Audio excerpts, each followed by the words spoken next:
Hello friends, welcome to your channel knowledge score. इस video में subject environmental education पर्यावरण शिक्षा से related long and short questions के आंसर्स लेकर के आई हूं, जो बीएड सेकेंड ईयर स्टूडेंट के लिए काफी इंपॉर्टेंट है। सो स्टूडेंट, चलिए अब हम जानते हैं सभी क्वेश्चंस के आंसर वन बाय वन।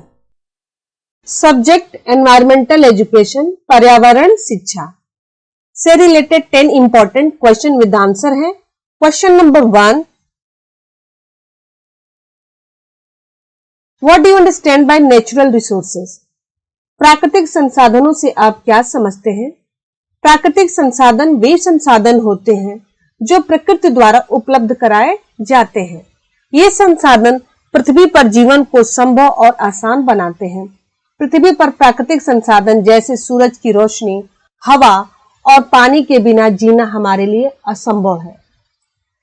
कुछ प्राकृतिक संसाधन को प्राप्त करने के लिए मनुष्य को काम करने की आवश्यकता नहीं पड़ती है और कुछ प्राकृतिक संसाधनों को प्राप्त करने के लिए मनुष्य को काम करने की आवश्यकता पड़ती है।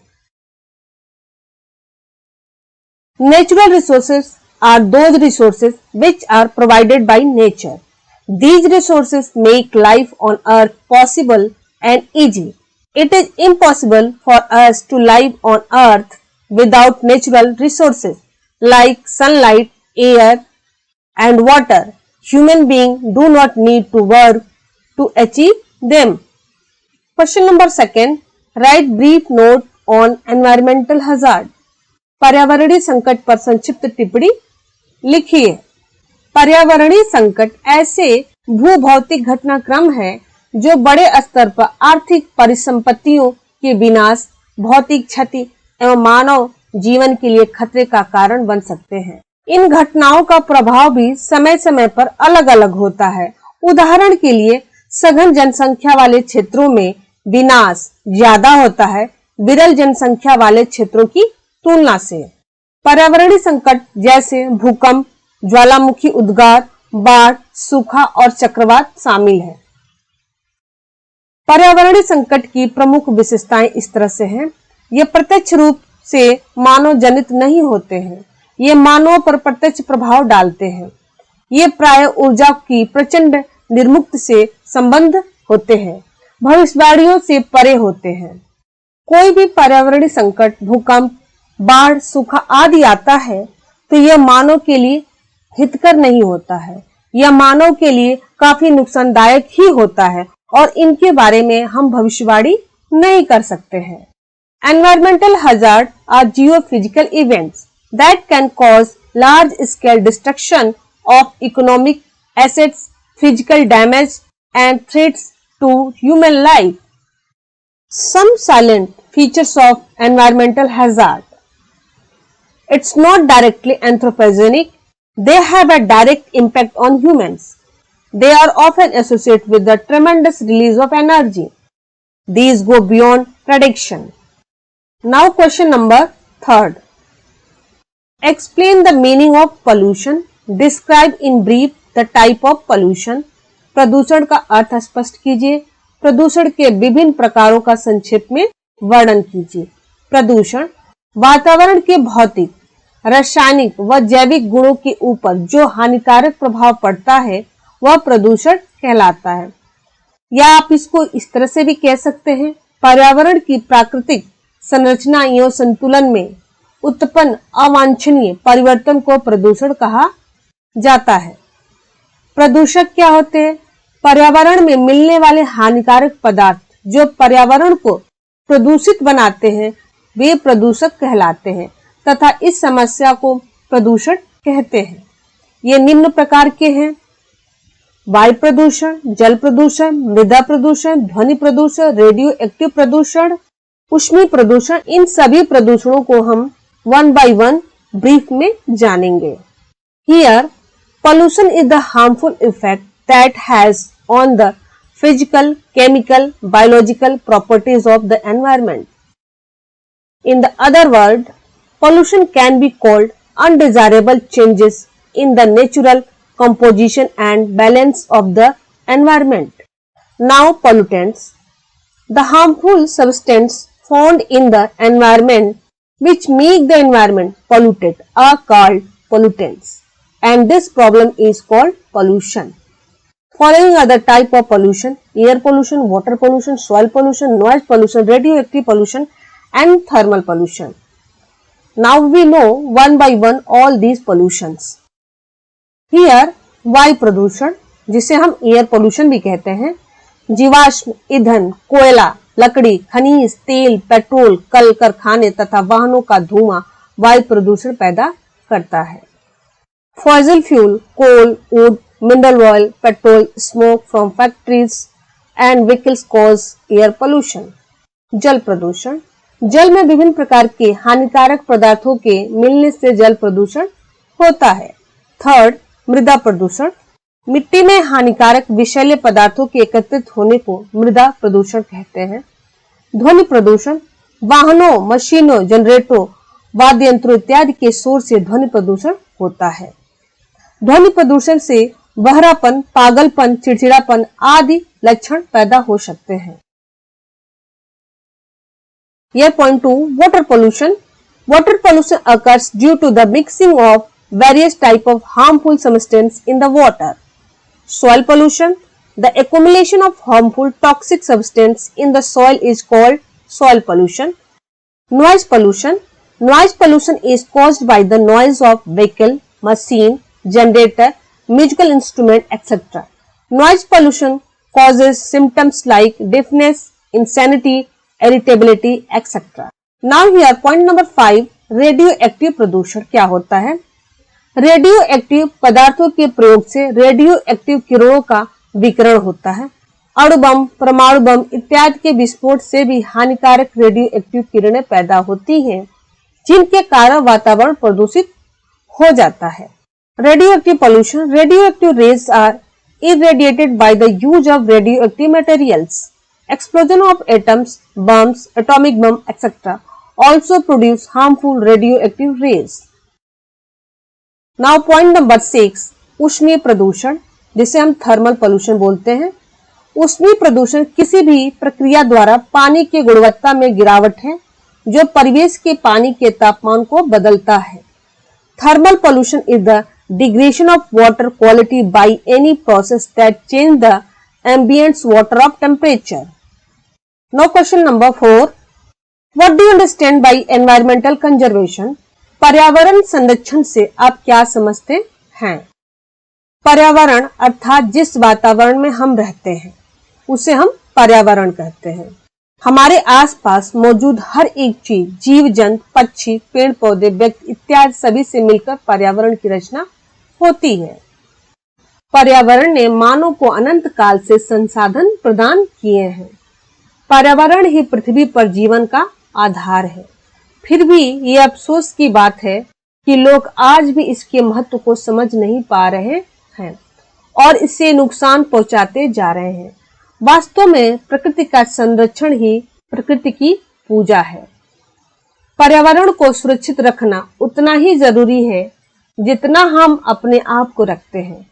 पर्यावरण से ही हमें वो सभी चीजें उपलब्ध होती हैं जिसका इस्तेमाल करके आज मानव जीवित है और आराम और सुखदायी जीवन व्यतीत कर रहा है। Environment has provided human resource since time immemorial. Environment is the basis of life on earth. Still, it is pity that even today people has not understood its importance and keep on harming it. In fact, the protection of nature is its worship. Keeping the environment safe is as important as we keep ourselves. All those things are available to us from the environment itself, using which today human beings are alive and living a comfortable and happy life. पर्यावरण संरक्षण हमारा फर्ज है और इस जिम्मेदारी को हम सबको मिलकर निभाना चाहिए। हमें जितना हो सके उतना पर्यावरण को दूषित होने से बचाना चाहिए और प्रदूषण को रोकने के उपायों को अमल में लाना चाहिए। ओजोन परत का क्षरण होने से धरती का तापमान बढ़ता जा रहा है और ध्रुवों पर ग्लेशियर पिघलता जा रहा है।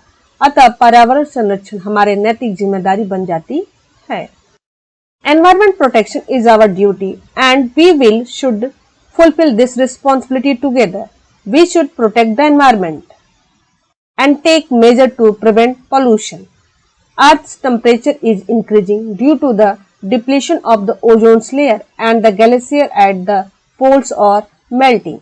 Therefore, environmental protection become our moral responsibilities. Now question number 5. What is soil pollution? What are the causes of soil pollution? मृदा प्रदूषण क्या है? मृदा प्रदूषण के क्या कारण होते हैं? मृदा प्रदूषण मिट्टी में हानिकारक विषैले पदार्थों के एकत्रित होने को मृदा प्रदूषण कहते हैं। मृदा प्रदूषण के मुख्य स्रोत या कारण क्या होते हैं? कचरा, वाहित मल, घरेलू अपमार्जक जैसे सर्फ, साबुन आदि का मिट्टी में मिलना, औद्योगिक पदार्थों का मिट्टी में मिलना, नाभिकीय विस्फोट से निकले रेडियोधर्मी पदार्थ का मिट्टी में मिलने से मृदा प्रदूषण होता है। प्लास्टिक की थैलियां इधर उधर फेंकने से भी मृदा प्रदूषण होता है। कृषि संबंधी रसायन जैसे डीटीटी, गैमेक्सिन आदि का प्रयोग करने से भी मिट्टी में मृदा प्रदूषण होता है। The accumulation of harmful toxic substance in the soil is called soil pollution. Main source or causes of soil pollution: trash, sewage, household detergent like surf, soap, etc. Industrial materials, radioactive materials released from nuclear explosion, agrochemicals like DD, use of gamaxine, etc. and plastic bag. These are the cause of soil pollution. इस question को मैंने पहले भी बता दिया है था कि पोल्यूशन क्या होता है और इसके कितने टाइप्स हैं, उसमें भी मैंने सॉइल पोल्यूशन के बारे में डिस्कस किया है। नाउ हियर क्वेश्चन नंबर 6, ऊष्मीय प्रदूषण से आप क्या समझते हैं? थर्मल पोल्यूशन क्या होता है? ऊष्मीय प्रदूषण किसी भी प्रक्रिया द्वारा पानी की गुणवत्ता में गिरावट है जो परिवेश के पानी के तापमान को बदलता है। जब कोई औद्योगिक या मानव संगठन किसी जल स्रोत से जल को लेकर अपने काम के अनुसार उसको ठंडा या गर्म करके वापस उसी जल स्रोत या अन्य जल स्रोत में छोड़ देता है तो उस जल स्रोत का तापमान स्तर विचलित हो जाता है और थर्मल प्रदूषण की समस्या पैदा हो जाती है। इसी को ऊष्मीय प्रदूषण कहा जाता है। नाउ ये इसको एक्सप्लेन किया गया है कि अक्सर उद्योगों के लिए काम में लिया जाने वाला पानी प्राकृतिक जल स्रोतों से आता है। जब इस पानी को वापस जल स्रोत में छोड़ दिया जाता है तो उस पानी का ऑक्सीजन स्तर बिगड़ जाता है या गिर जाता है। इस प्रकार ऑक्सीजन स्तर का गिरना और अचानक से तापमान में वृद्धि होने से स्थानीय पारिस्थितिक तंत्र पर विनाशकारी प्रभाव पड़ जाता है। Now here thermal pollution. Thermal pollution is the degradation of water quality by any process that changes the ambient's water temperatures. When an industrial or human organization take water from a water source according to its work, after cooling or heating it and leaving it back in the same water source or other water source, then the temperature level of that water source gets disturbed and the problem of thermal pollution are produced. This is called thermal pollution. Now question number 7. What is water pollution? Describe the effect of water pollution on human life, animals, plants and metals. जल प्रदूषण क्या है? जल प्रदूषण के मानव जीवन, पेड़ पौधे, जीव जंतु एवं धातुओं पर पड़ने वाले प्रभाव का वर्णन कीजिए। जलीय वातावरण जैसे नदी, तालाब, झील आदि में नुकसानदायक पदार्थों के एकत्रित होने को जल प्रदूषण कहते हैं। जल प्रदूषण के मुख्य स्रोत क्या हैं? घरेलू अपमार्जक, वाहित मल, कृषि उद्योगों के प्रदूषक, औद्योगिक रसायन, ईंधनों का जल में मिलना एंड रेडियोधर्मी पदार्थ। The accumulation of harmful substances in the aquatic environment such as river, ponds, lake, etc. is called water pollution. Major source of water pollution: household detergent, sewage, agriculture pollutants, industrial chemicals, mixing of fuels in water, radioactive substances. Here, जल प्रदूषण के मुख्य प्रभाव क्या है? Main effect of water pollution. जब जल प्रदूषण होता है तो उसका प्रभाव क्या होता है? जलीय जंतुओं में ऑक्सीजन की कमी हो जाती है। सेकंड, प्रदूषक जल से सिंचाई करने पर फसलों की नुकसान होता है। थर्ड, जल प्रदूषित रोग पीलिया, हिपेटाइटिस, डायरिया आदि रोग हो सकते हैं। फोर्थ, हृदय, फेफड़ा, गुर्दा, मस्तिष्क आदि से संबंधित रोग भी हो सकते हैं। जब जल प्रदूषण होता है तो प्राकृतिक संतुलन भी बिगड़ जाता है। विषैले भारी धातुएं अनुपात में सांद्र सीमा से अधिक हो जाते हैं। सेवंथ, सीसा, जिंक, आर्सेनिक, तांबा, पारा, कैडमियम ये सभी धातुएं फैक्ट्री से निकले औद्योगिक जल में मिले रहते हैं, जिनका मनुष्य और अन्य पशुओं पर प्रतिकूल प्रभाव पड़ता है। Main effect of water pollution: lack of oxygen in aquatic animals. Second, damage to crops due to irrigation with polluted water. Third, water polluted disease can cause disease like jaundice, hepatitis, diarrhea, etc. And fourth, there may be disease related to heart, lungs, kidney, brain, etc. And fifth, natural balance is disturbed. Sixth, toxic heavy metal causes metallic pollution of the soil when the concentration exceeds the permissible limit. And 7, zinc, arsenic, copper, mercury and cadmium are all found in industrial water from the factory, which have adverse effect on human and other animals. Now question number 8. What do you understand by forest conservation? Explain the need of forest conservation. One संरक्षण से आप क्या समझते हैं? One संरक्षण की आवश्यकता का वर्णन कीजिए। वन संरक्षण: वनों की सुरक्षा करना वन संरक्षण के अंतर्गत आता है। वन हमारी संपदा है, यह हमारी संस्कृति व सभ्यता के अंग है। वनों की अस्थायी रूप में विकसित करने की प्रतिनिधि वन संरक्षण कहलाती है। वन संरक्षण की निम्नलिखित आवश्यकताएं हैं। पहला, आर्थिक रूप से महत्वपूर्ण वृक्षों को उगाना, जल चक्र को बनाए रखना, वन जंतुओं एवं पादपों का संरक्षण करना, प्राकृतिक सौंदर्य बनाना, वन आवरण की सघनता बढ़ाना, बेकार भूमि में वृक्षारोपण करना, सड़क व रेल मार्गों के दोनों तरफ वृक्ष लगाना, जल संरक्षण करना, जैव उर्वरकों का उपयोग करना एंड 10th, वृक्षों की कटाई रोकना। Forest conservation: protecting forest come under forest conservation. Forest is our wealth. It is part of our culture and civilization. The representative of developing forest in a temporary form is called forest conservation. The following are the need of forest conservation: to grow economically important trees, maintaining the water cycle, protection of wild animal and plants, creating natural beauty, increasing the density of forest cover, plantation of tree in wasteland, planting trees on both sides of the road and rail routes, water conservation, use of organic fertilizers and stop cutting of tree. Question number 9. Why is conservation of genetic diversity an important environmental priorities?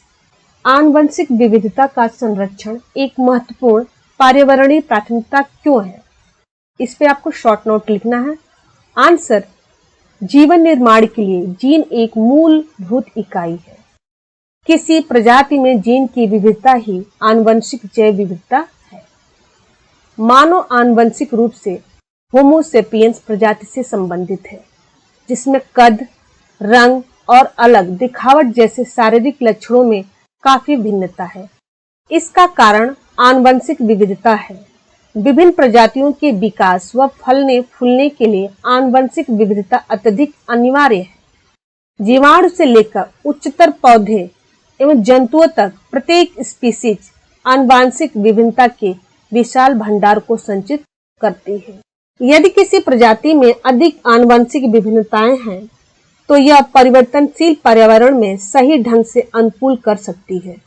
इसका मतलब यह है कि आनुवंशिक विविधता के कारण ही आप परिवर्तनशील पर्यावरण में अपने आप को सही ढंग से अनुकूलित कर सकते हैं, एडजस्ट कर सकते हैं। Gene is a fundamental unit for the formation of life. Genetic biodiversity is the diversity of genes in a species. Humans are genetically related to the species Homo sapiens, in which there is a considerable variation in physical characteristics such as height, color, different appearance. The reason for this is genetic diversity. Genetic diversity is essential for the growth and development of different species. Every species, from a bacteria to higher plants and animals, store a vast reservoir of genetic variation. If a species has a more genetic variation, then it can adapt well to the variable environment. Now question number 10. What is ozone layer? Right cause of ozone hole. Ozone परत क्या है? Ozone छिद्र का कारण लिखिए। Ozone परत। Ozone परत पृथ्वी के लिए एक सुरक्षा कवच का काम करती है, क्योंकि यह परत सूर्य से आने वाली हानिकारक पराबैंगनी किरणों से पृथ्वी पर मानव जीवन की रक्षा करती है। मानव शरीर की कोशिकाओं में सूर्य से आने वाली इन पराबैंगनी किरणों को सहने की शक्ति नहीं होती है। ओजोन, जिसे हम O3 कहते हैं, ऑक्सीजन के 3 परमाणुओं से मिलकर बनने वाली एक गैस है जो वायुमंडल में बेहद कम मात्रा में पाई जाती है। पृथ्वी की सतह से 30 से 32 किलोमीटर की ऊंचाई पर इसकी सांद्रता अधिक होती है। यह हल्के नीले रंग की तीव्र गंध वाली विषैली गैस होती है।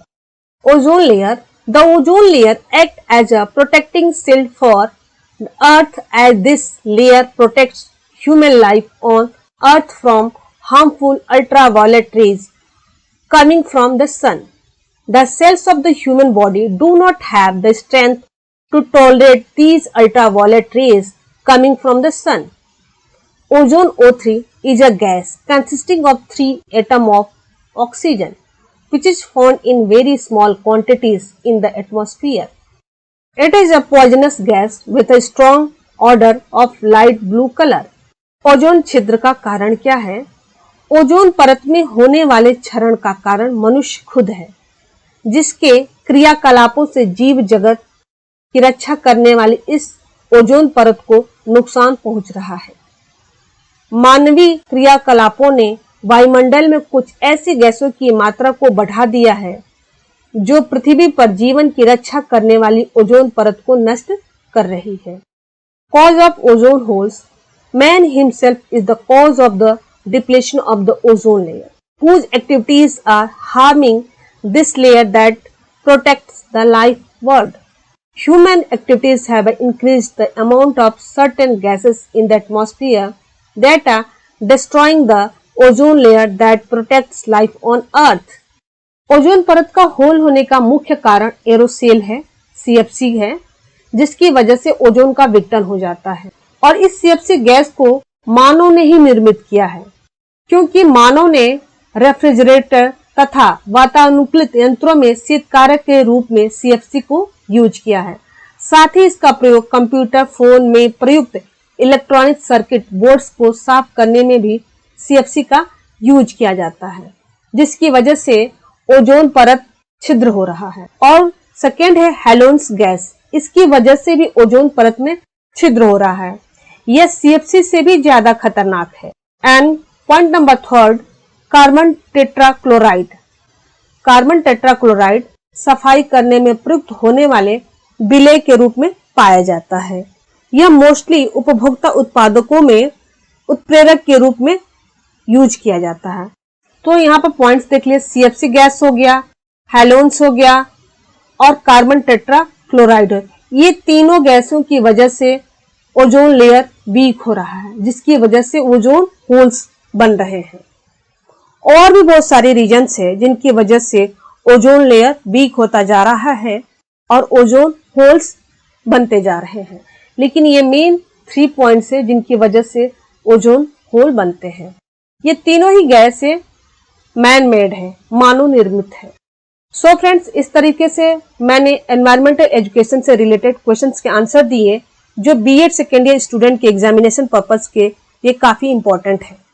अगर आप इस चैनल पर नए हैं या इस चैनल को सब्सक्राइब नहीं किया है तो इस चैनल को सब्सक्राइब करिए ताकि बीएड से रिलेटेड आपको लेटेस्ट नोटिफिकेशन मिलती रहे।